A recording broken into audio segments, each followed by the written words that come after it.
Okay, there are several steps to setting up a WordPress blog properly so it's optimized for the search engines and you get good results. So first we're going to go through the basic setup. So let's go down to settings down near the bottom left here. And the first thing you're going to do is the tagline. Okay, you notice that it just put in the default tagline here. So put in a keyword-rich tagline that makes sense for your blog. Underneath that we have the WordPress address and the site address. These can be different. We installed it all in one, but you can actually have your WordPress files in a different directory than you have your site files. If you want to do that, that's an advanced function, and we're not going to go over that here. Okay, of course, your email address we already set up. Whether you want people to be able to register on your blog. Okay, so if you click anyone can register, then that's what happens. They can register on your blog. Their default role, usually you're going to want that left at subscriber. That gives them limited amount of access to your site. All they can do is read it and write comments if you allow that. Otherwise, you give them extended use by setting them to an editor, author, or contributor, or an administrator. So don't do that by default, but you can do that later if you want. Our time zone, you can set that here. So your time zone, your date format, set that the way you want it to look on your posts. And then down here, set the way you want your time to look and what day of the week you start on. Okay, once you like that, save the changes. Okay, now writing. There's a few things you can set on here, whether you want to convert the emoticons into graphics, whether WordPress should correct invalid nested XHTML, your default post category, and we can come back and set this later, and the default link category. Okay, we also have some functions down here like press this and post via email. You can use those functions if you want.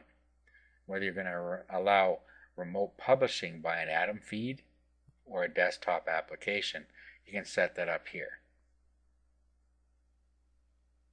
Okay, and then down here we have our update services. These are notified whenever we make a blog post, so it's a pinging service.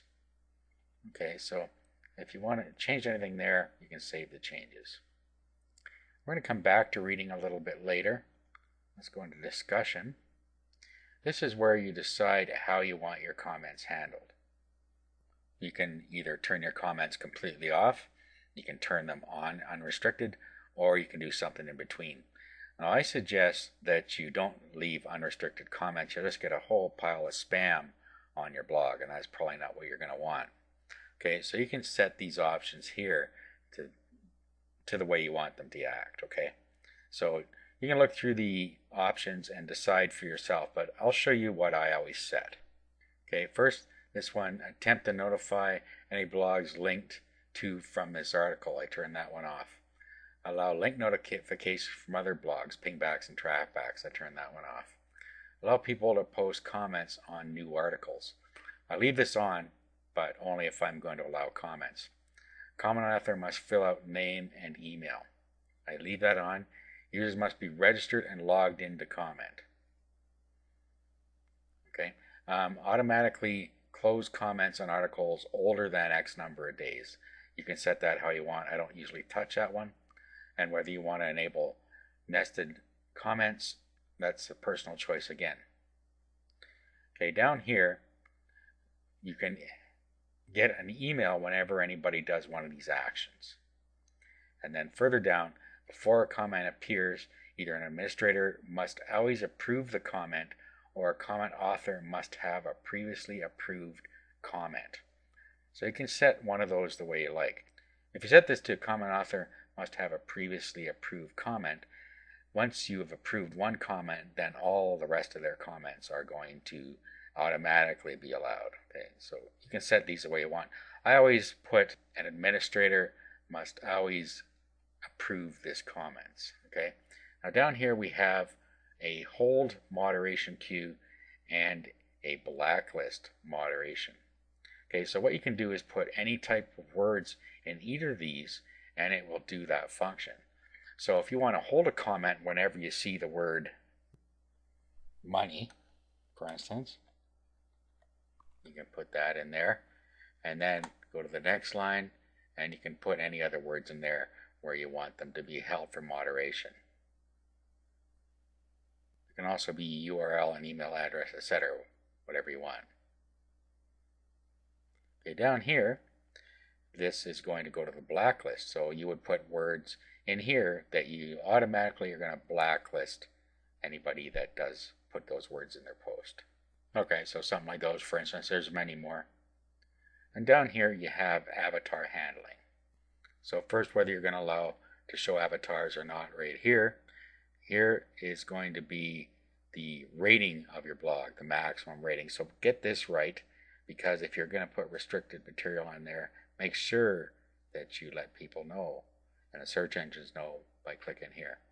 And then this is your avatar handling. So if they don't have their own custom avatar, then you can set the way you want it to look down here. Okay, let's save the changes. Okay, now the next thing we're going to do, well, privacy we set at the front end. Remember, I would like my blog to be in the search engines, but if you didn't do it there, you can come back and fix it here. You can also change it here if you like, so that it's not in the search engines if that's what you want. And then permalinks is one thing that we're going to need to set as well. We're going to go with a custom structure, and then what we'll do is just put the post name at the end of the URL. Okay, so it's slash the %, post name, %, just like that. And what that'll do is at the end of the URL, it'll put the post name instead of the page ID number. Okay, let's save the changes. Now see down here, it told us if your htaccess file were writable, it could make these changes. So that's what we're going to do. Let's go back here, reconnect. Let's find our .htaccess file. I'm going to public HTML, which is directory I'm in. Whatever directory you're in, look for this .htaccess. Go to File Attributes and make it 666. You'll see it's now 644. Change it to 666 like that. Come back here, save the changes again, and it actually changed that for you. You don't have to do anything further. Let's go back and change this permission back. So File Attributes, change it back to 644 for security reasons.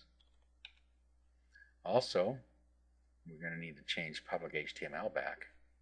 Remember, we changed it to 755 or 777. We need to change it back to 750, which is what it was before. Like that. So whatever your directory was before, it changed it the same. Sometimes the internal directories will be set to 755. For instance, if we were to look at images here, it's set at 755, which most other directories are. So make sure you set it the same way it was before you started. Okay, that's it for the basic setup. In the next video, we're going to go over setting up the look of your site.